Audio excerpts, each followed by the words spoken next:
All right, it's Flashback with yet another Yahoo Fantasy Basketball Pro League draft.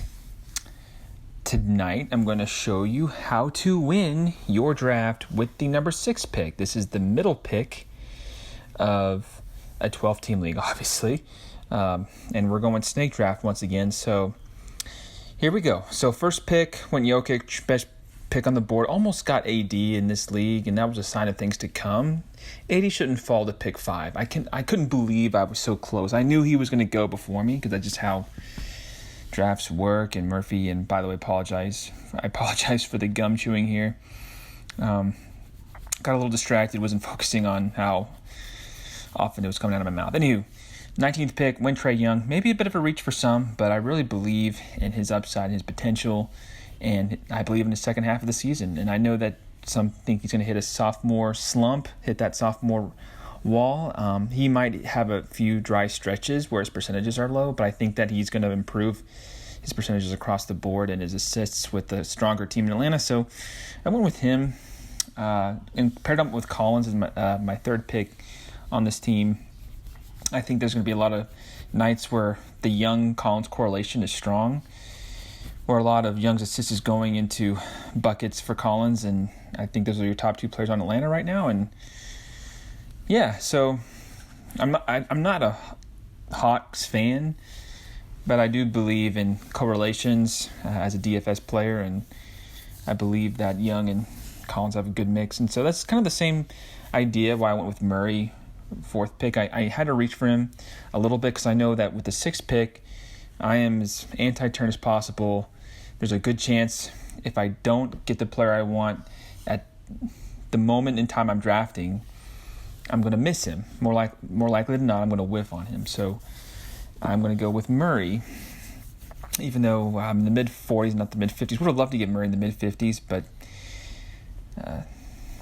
I think that the 4th round, you could make a case that that's when you could start to look up 10 spots as far as where you're at ADP-wise and where you're, ADP versus position in queue. But we can get all that later. I went with Bryant, and you note a trend here. I'm kind of getting guys ahead of their ADP by about 10 to 12 spots.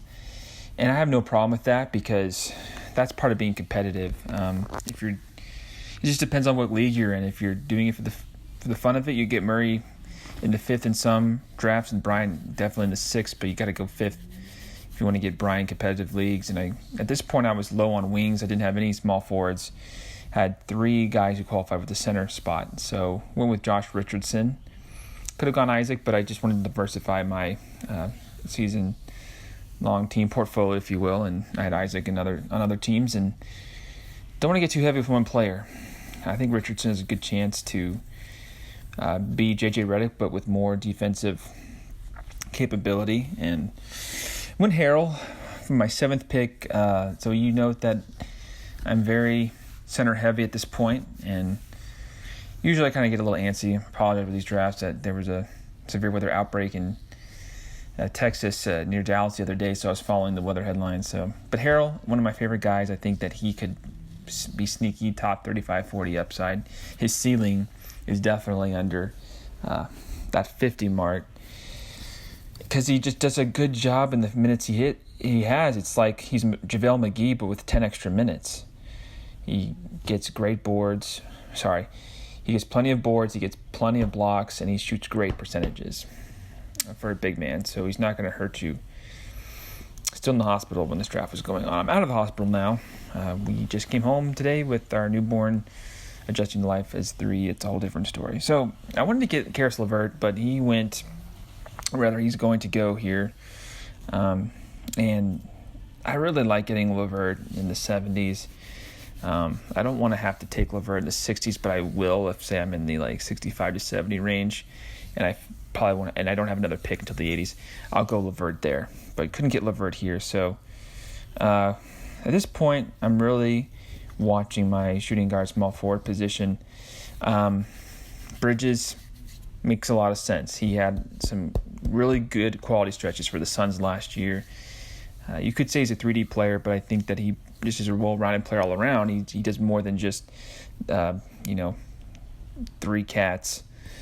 So, and I think the Suns are going to be better this year. Maybe not a whole lot better. They may only win 27, 28 games, but they're going to be improved from where they've been in recent seasons. So I think they score more points. I think that everyone improves with Rubio, just receiving passes and whatnot. Really happy to get Clark at 110. I think Clark is really showing some promise in the Grizzlies. They're not going to, what are they playing for? They're playing for the future.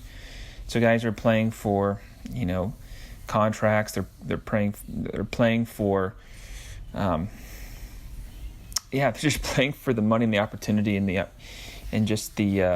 opportunity to carve out a long-term role. So I think Clark is going to take advantage here in this year. Even though it's his rookie season, I think he's shown promise. In the preseason, Hunter, he's starting now. I think there was an announcement. So, again, my third Hawk, but I'm not going to complain about that. You get a guy in the 130s, 140s, even 150s who could start. You get minutes in the mid-upper 20s, you got to take him. Again, the upside's too great. You're going for ceilings. You're going for upside. I know I use that word a lot, but you can get a lot of separation between projected finish and ADP at this stage, where you could get a couple rounds worth of savings, and that's what you're looking for.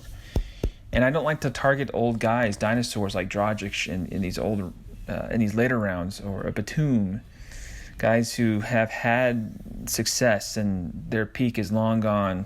Ariza, don't go after these players. Please don't. Go younger if you have to. And maybe I would try to hold off on the Sextons and the Garlands until we see what they can do, apart from just score and get dimes. So be careful when selecting players in the later rounds. You don't want to go too old. Players, guys who've been in the league 10-plus years who are on weak teams, and those young weak teams are playing for the future. Also got Shamet and Grant. So I really like my team overall. Hope you enjoyed watching this. If you have any questions, feel free to shoot me a line, and I'll try to get back to you as soon as I can. Have a great day. Have a great weekend, and I'll catch you on the fry. Peace.